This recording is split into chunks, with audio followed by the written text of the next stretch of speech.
Fast forward, पांचवी strategy, boring बिजली business. ये सारे धंधे बोरिंग धंधे करते हैं।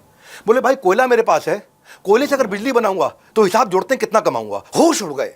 असली पावर तो पावर के बिजनेस में, कोयला मेरे पास है ही है, अरे पावर बनाते हैं। टीम से पूछा कितना कमा सकते हैं, हो जाएगा कम से कम 1 लाख करोड़। टीम ने हिसाब लगाया, सन 2000 की बात है, 110 करोड़ की पॉपुलेशन, 55% लोगों के पास बिजली है ही नहीं।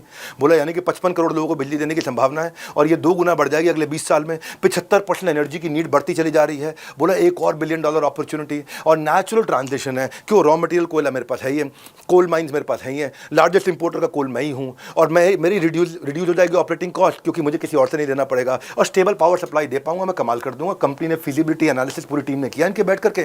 तो क्या हुआ? भयंकर हैंडसम प्रॉफिट मार्जिन इनको समझ में आया। काम शुरू करने से पहले ही हरियाणा सरकार से पहले ही ऑर्डर ले आए।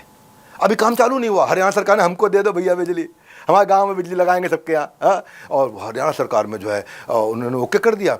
अब भाई ने देखा कि मुंद्रा स्पेशल इकोनॉमिक जोन में तो मैं कर ही दूंगा, हरियाणा सरकार का ऑर्डर मिल गया। अब टेक्नोलॉजी का एक चैलेंज कि मुझे यहाँ से गुजरात से हरियाणा बिजली भेजनी है, कैसे भेजूंगा? कोई ईमेल पे तो भेजूंगा नहीं, कोई कोरियर तो कर नहीं दूंगा। अडानी को टेक्नोलॉजी एक्सपर्ट्स की पूरी टीम लगाई कि मैं सस्ते में बिजली कैसे पहुंचाऊं। तो 2 तरह से होता है, एक तो होता है एसी ट्रांसमिशन जो कि अल्टरनेट करंट ट्रांसमिशन, एक है एचवीडीसी ट्रांसमिशन। अब जो एसी है वो ना क्या है, उसकी वोल्टेज कंट्रोलेबिलिटी कम होती है, ज़्यादा जो है ना बड़े इलेक्ट्रिक टावर चाहिए उसको सप्लाई करने के लिए और ज़्यादा से ज़्यादा 600 किलोमीटर तक उसकी बिजली जाएगी। तो लाइन की कॉस्ट भी बहुत हाई है, बिजली भी दूर तक नहीं जाएगी, पैसा भी ज़्यादा लग रहा है और स्टेबल भी नहीं है। एचवीडीसी ये कमाल की है, ये हाई वोल्टेज लेके जाएगी, छोटे छोटे बिल्कुल छोटे छोटे नन्हे नन्हे टावर में भी चली जाएगी और 3 गुना दूर तक जाती है। वो जाती 600 किलोमीटर, जाती है 1800 किलोमीटर और जो है अपने आप ही रिड्यूस कॉस्ट हो जाएगी लाइन की मेरी, क्योंकि मैं फ्यूअर कंडक्टर के साथ ही भेज दूंगा इसको। वहाँ पे लाइन कॉस्ट बहुत ज़्यादा थी, अभी को समझ में आ गया। अब भेज तो दिया लेकिन हाई वोल्टेज जो करंट है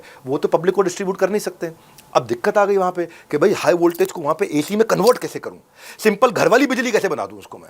अब इनको फिर से आपको पता है नेटवर्किंग के बादशाह, पार्टनर बना लेते हैं हर एक को, खुद कुछ करना नहीं है, पार्टनर को लगाओ, उसको भगाओ साथ में। महेंद्रगढ़ में इन्होंने क्या किया, वहाँ देखा सरकारी पावर हब स्टेशन है, वो पावर सब स्टेशन जो सरकारी है, वहाँ जाकर उनको बोला अपन पार्टनरशिप कर लेते हैं, आपको बिजली मैं फ्री में दूंगा, आप मेरे एचवीडीसी को ऑल्टरनेट करंट में घर में इस्तेमाल करने वाली साधारण भाषा में बिजली के लिए कन्वर्टर करा दूं मेरा यहाँ पे। उन्होंने कह दिया ओके जी, हमको फ्री में बिजली लगा लिया। पार्टनर ने पहले से प्लांट लगाने का खर्चा बच गया सारा का सारा। डेडलाइन से पहले ही पावर लाइन सेट कर दिया क्योंकि डेडलाइन हरियाणा सरकार ने दे रखी थी। और ये नेटवर्किंग पार्टनरशिप के भगवान है हाँ गौतम भाई, और रेस्ट इज हिस्ट्री। उसके बाद क्या हुआ, उसके बाद गुजरात, महाराष्ट्र, छत्तीसगढ़, राजस्थान, कर्नाटका, एमपी, झारखंड सब इनके पीछे लग गए, हमको बिजली दो, हमको बिजली दो, हमको बिजली दो। सब जगह इन्होंने बिजली पहुंचानी शुरू करी। आउटकम क्या है, अडानी पावर आज largest private thermal power producer है भारत का।